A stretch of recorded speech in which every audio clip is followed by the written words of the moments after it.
Fala pessoal, tudo certo com vocês? Vamos nessa ansiedade. Quem é que dormiu aqui? Quem é que dormiu? Cara, vou dizer uma coisa pra vocês, das 2 da tarde até agora já passaram umas 25 horas, o tempo não passa, daqui a pouco tem Inter e Cruzeiro. Eu vou passar o tempo, sabe fazendo o quê? Atualizando todos vocês sobre as informações do Internacional. Vamos nessa então, porque está começando mais um Top 5 das principais informações do Internacional. Vamos nessa. 5 coisas importantes do Inter para você que está sentado agora esperando o jogo numa ansiedade tremenda. Faz o seguinte, a partir de agora, se inscreve no canal. Gente, passou voando pelos 50 mil inscritos, é quase 1.000 novos inscritos por dia, porque a galera colorada está se dando conta que esse aqui é um canal colorado. Chega de acompanhar o sistema azul, a imprensa azul. Aliás, eu vou falar sobre isso nos 5 assuntos, tá? Se inscreve, sempre dá joinha, aperta a notificação e sempre comenta, porque isso, o próprio YouTube dá força pro canal e é importante nós termos esse canal do Inter forte aqui, tá legal? Vamos nessa então, primeiro assunto, o jogo de daqui a pouco, né? É claro que é o principal assunto que a gente vai tratar aqui, especialmente sobre escalação. Começa logo mais o Inter e Cruzeiro, jogo determinante, porque o Cruzeiro vai tentar encaminhar alguma coisa importante de vantagem dentro de casa e nós não podemos nos submeter a isso. Existem dúvidas importantes ainda no que diz respeito ao time do Internacional. O sistema defensivo está completamente definido. Ele vai ter Lomba, Bruno, Moledo, Cuesta e Wendel. Ponto, deixa de lado, isso está definido.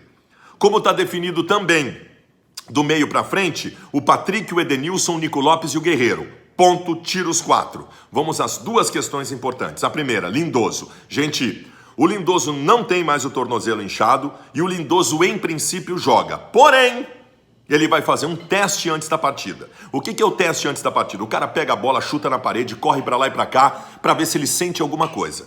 Se ele sentir alguma coisa, ele tá fora do jogo. E é um risco. O cara tava com o tornozelo que era uma bola de tênis até 2, 3 dias atrás. É um risco. Vai fazer esse teste. Se sentir, não joga. E se não jogar, eu tenho quase certeza que joga o Richelli. A outra questão é em relação ao substituto do D'Alessandro. Quem vai jogar? Já falei para vocês das 4 opções. Wellington Silva, Sobis, Nonato ou Sarrafiori. Eu acho que joga o Nonato. Eu até falei que queria que jogasse o Sarrafiori, mas eu acho menos provável. Acho que joga o Nonato, com alguma possibilidade para o Sobis também, um pouco menos para o Wellington Silva. Talvez a minha ideia do jogo do Sarrafiori seja a menos provável das 4. Mas são as 4 possibilidades. Saberemos logo mais. Segundo assunto importante. Gente, a comparação que foi feita nos veículos de comunicação em relação a Inter e Cruzeiro. Sabe aquela coisa do mano a mano, quem tem melhor time? Eu não vou citar aqui exatamente o que disseram colegas. Só que nós temos análise de colegas do centro do país, da Sport TV, lá de cima, os caras que estão longe, olhando de longe, e nós temos análise de colegas gaúchos, que em tese deveriam conhecer mais o potencial de cada jogador do Internacional, saber a força do Inter, reforçar a ideia de que nós temos um bom time, um bom grupo. Pois eu vou dizer para vocês, eu até fiz um tweet sobre isso hoje à tarde, para os colegas do centro do país, da Sport TV, o Internacional tem melhor time que o Cruzeiro. E para os colegas aqui do Rio Grande do Sul, da Rádio Gaúcha, da Gaúcha ZH, o Cruzeiro tem melhor time que o Inter.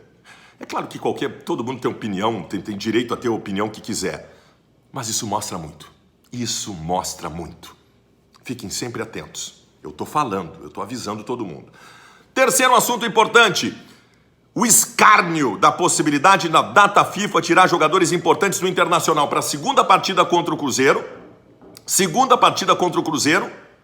E quem sabe se o Inter passar da primeira partida da decisão da Copa do Brasil, se o Inter passar. Gente, dias 5 e 11 de setembro tem datas FIFA em que as seleções podem convocar os jogadores e os times, em tese, são obrigados a liberar. A CBF, obviamente, não parou o calendário brasileiro no meio disso, porque é uma bagunça o calendário nesse país. Então, assim, o maior risco de todos, o Guerreiro.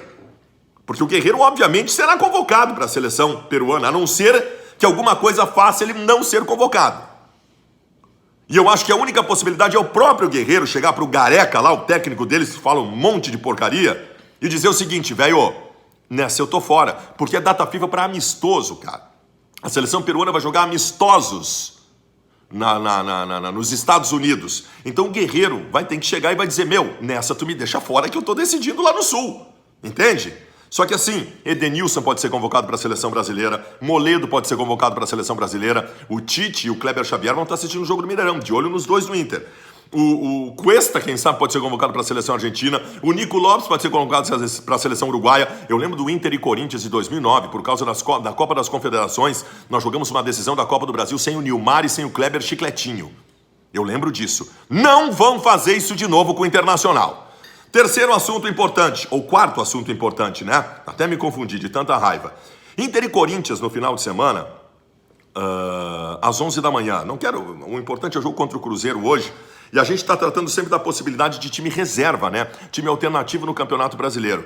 Inter e Corinthians é no Dia dos Pais, domingo às 11 horas da manhã. O Inter depois passa uma semana inteira sem jogar.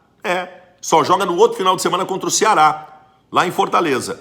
Então assim, há a possibilidade desse Inter e Corinthians domingo às 11 da manhã ou ser time titular, ou daqui a pouco ter alguns titulares em campo. Há a possibilidade sim, você que está se programando de repente levar o papai pro Beira-Rio para ver o jogo no domingo entre Internacional e Corinthians, existe essa possibilidade sim.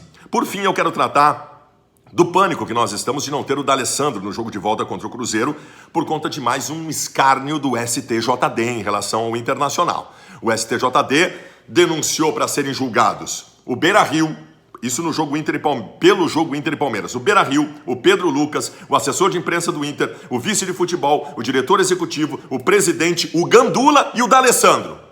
Aí 3 dias antes do julgamento, porque o julgamento é agora dia 9, 3 dias antes do julgamento, avisa o Internacional, prepara a tua defesa aí para defender os caras, essa turma toda. É claro, assim, não vamos ser hipócrita. O que interessa mesmo nessa história toda é a possibilidade do D'Alessandro ser punido. Porque o artigo que ele está em curso prevê de 1 a 6 jogos de suspensão se ele for condenado. E o D'Alessandro não fez nada. O árbitro colocou em súmula que ele puxou. Que o D'Alessandro puxou, ele não puxou. Tem a imagem provando que não puxou nada. Então assim, é demais, cara. Vamos pro jogo. Te inscreve no canal. Até mais.